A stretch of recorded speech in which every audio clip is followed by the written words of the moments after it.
At the heart of the Cambridgeshire town of Wisbech, there is a monument to the abolition of slavery. Thomas Clarkson was a leading campaigner against slavery who helped bring about the Slave Trade Act of 1807, which ended the British slave trade. Though a million miles away from the cotton-picking fields of the Americas, Wisbech's place at the heart of Britain's agricultural economy means that today it's still at the heart of the fight against slavery. In recent years, an estimated 10,000 migrant workers have made Wisbech their home. Though most migrants have found legal employment in local factories and fields, some have also been exploited in modern-day slavery. The large increase of Eastern Europeans has also left some local people feeling angry that the nature of their town has changed. Nicknamed Wisbechistan by some, the town is also on the front line in the effort to ensure communities can live peacefully together. Tarek is just one of those who has experienced modern-day slavery. I get here as an asylum seeker, come to one country to another country and end up here. I didn't come to Wisbech first. I came into London, but it's a big city. It's all right. It's more opportunity for jobs, but the accommodation and that was so expensive. Where I was living, there was like six bedroom flat, and was 6 people living. So when I came into this country, so that they used to pay me cash in hand, like £2 an hour or £3 an hour, which was the below minimum wages. So yeah, there was lots of gang masters like this. Illegal gang masters? Illegal gang. Yeah. And so is Vitortis, who didn't want to be identified on this film. Oh, it's very, very bad situations. They don't even been paid. They live there. It's 10 people in one room, and it's very dirty. No showers, no toilets. It's a very bad situation. But now it's better. When I came, this is 10 years before, it was gangs, Lithuanian gangs, mafia. They did these things, but now it's better situation. I was in the modern slavery. It's really slavery. They took my passport, took my phone, my money, everything, and I just worked for them 6 days, 12 hours per week. Wow. And when I told I want to leave, okay, you can leave. They give me back my papers and no money.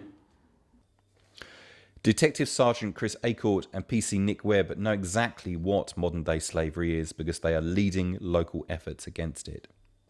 TV shows people and shows them in shackles, shows them locked in containers, whereas I think it's getting over the fact that actually you can control someone without having a lock on the door, without having chains, without having shackles, just through coercion and fear, you can actually control what somebody does. Yeah. The definition is in 3 parts. The means, the transport, and then the actual exploitation at the end of it. The means can be a deception at the beginning, along with the transport is any movement, and this is a common misconception, is that people can be humanly trafficked within a county. They don't have to change any borders, there don't have to be any kind of physical movement. They can move from one address to another by deception, and that's your means and your transport is there, and then you've just got to prove the final part, which is the exploitation.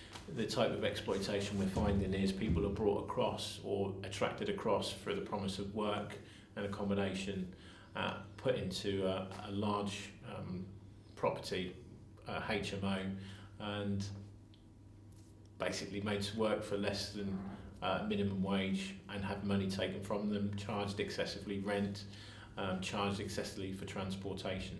So the exploitation is there, but it's in a much more subtle way than, like you might see on a popular image of people locked up in a steel cage. Ultimately, there is a minimum wage, there's a fair living wage, and you've got rights and entitlements, and anything below that, to a degree, is a form of exploitation. And then where it becomes slavery is open to definition. Really. Ultimately, I guess it's an element of control. I think if the perpetrator's got an element of control over your victim, then that's when it kind of becomes slavery, in my view. I think just taking just the minimum wage, that's or to say doubtfully slavery is more taking advantage of someone, whereas I think when you've actually got control over more than just the one element of their lives, i.e. you're controlling their accommodation, you're controlling their transport, and you're controlling their wages, then I think then you've got control over someone, and then it becomes criminal. A recent case which we've just successfully convicted on, the victim in relation to that was brought across, and he was immediately told there was a debt to the fact that he was brought across, and that debt was wildly exaggerated, and he was told that the debt to bring him across was £1,000.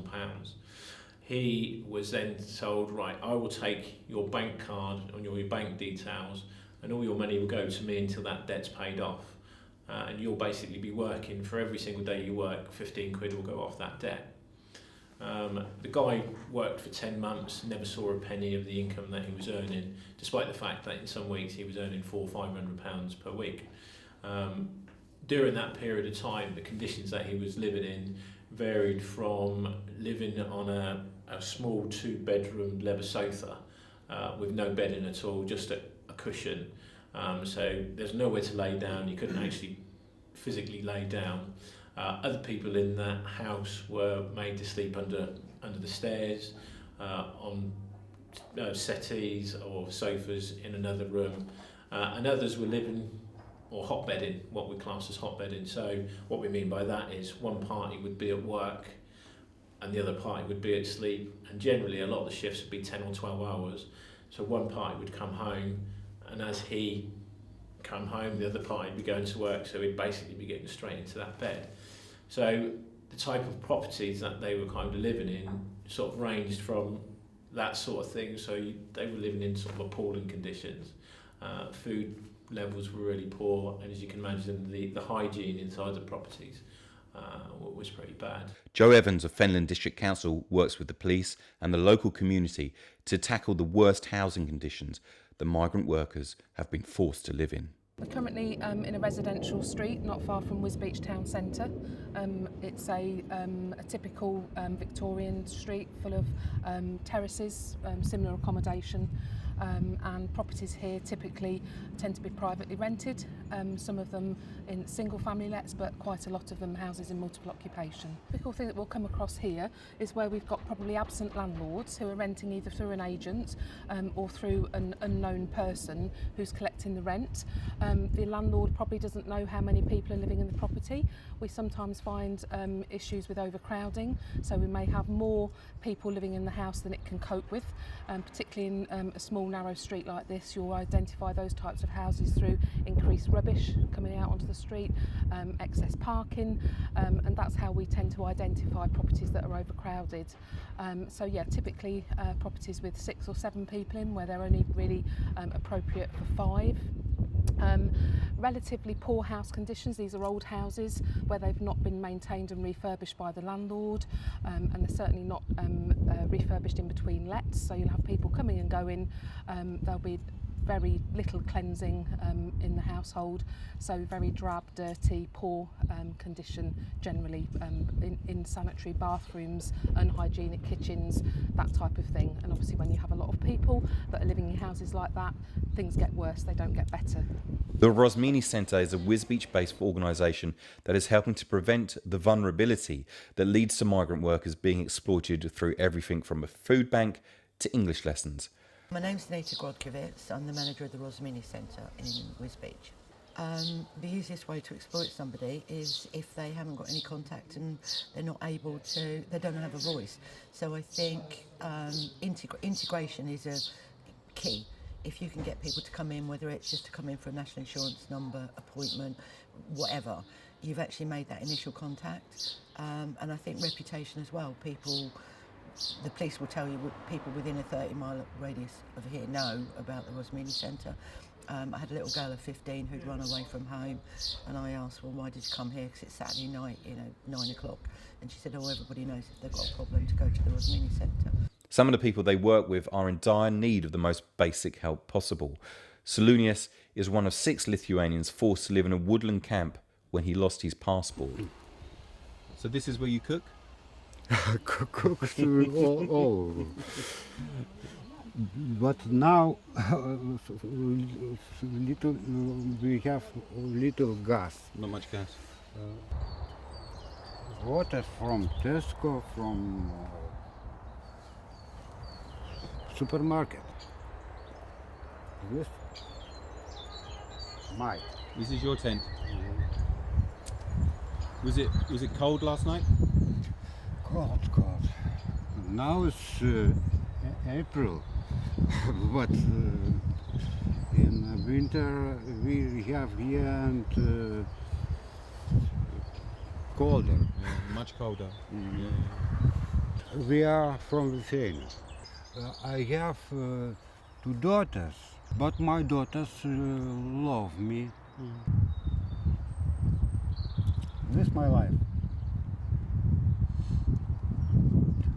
The rapid increase of the number of Eastern Europeans is not popular with all local residents who say their town has changed for the worse. First of all, you couldn't get a job around here.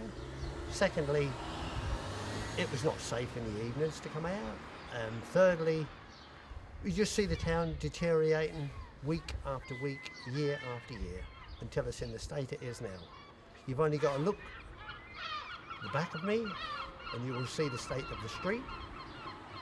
They never used to be like that. And this is what you get all over the town. You don't have to know where these people are living because you can see it. It's unsafe. It's unsafe. It's unsafe. I mean, even in the day, at 8 o'clock in the morning, if you come up in this town, there's people drinking in the street. My name's Paul Clapp. I live in Wisbech. We're in Norfolk Street. Norfolk Street used to be a bustling street. Basically, it was mainly English businesses. Now, a lot of it isn't. A lot of it's been taken over by Eastern Europeans. It's changed, I think it's changed for the worse because what's been happening is obviously you've had an influx of people come in, and what's happened then, obviously wages have gone down. Drinking is a problem with street drinking. Every morning there's a problem with street drinking, but nobody enforces it. A lot of things need to change in this town. My daughter-in-law's Latvian, and she came over to this country to work, and she was subject to basically slave labour, slave wages. And I remember one week she told me she worked 80 hours on the land and she got paid 96 pence after they took their deductions for housing, for food, for gas and electric. That is disgusting and it can't allow to keep going on. We need migration here because in factories, I work in a factory at the moment, and we need these Eastern Europeans to come here and do the work because the English will not do the work. It's as simple as that. This town isn't a lost cause. But when you come up here on a Saturday morning now, and you don't hear English, you don't. Some mornings I can talk to everybody I know that ain't English, and that's a fact. It'll be like a ghetto. That's what I see in 20 years' time. Yet cafe owner Bruno rejects that characterisation that migration has brought trouble to this town. It's not true because even yesterday I left 20 to 1 on court to 1 in the morning. From time to time it is a problem or a fight like everybody else. Everywhere like on a park next to the church a couple of weeks ago, almost killed a old man there on the town, right in the center. I think it was about Christmas or something. They stabbed a man there. So it's not about Norfolk Street. It's everywhere. Kingsley, next to my house, a guy stabbed his girlfriend. So it's not about Norfolk Street. And for all the headlines about modern-day slavery and community tensions, as ever there are people simply getting on with their lives. Giving a helping hand when needed, most are happily living their lives, have no intention of ever going back to Eastern Europe. Would you think about going back to Lithuania? I think no. Why?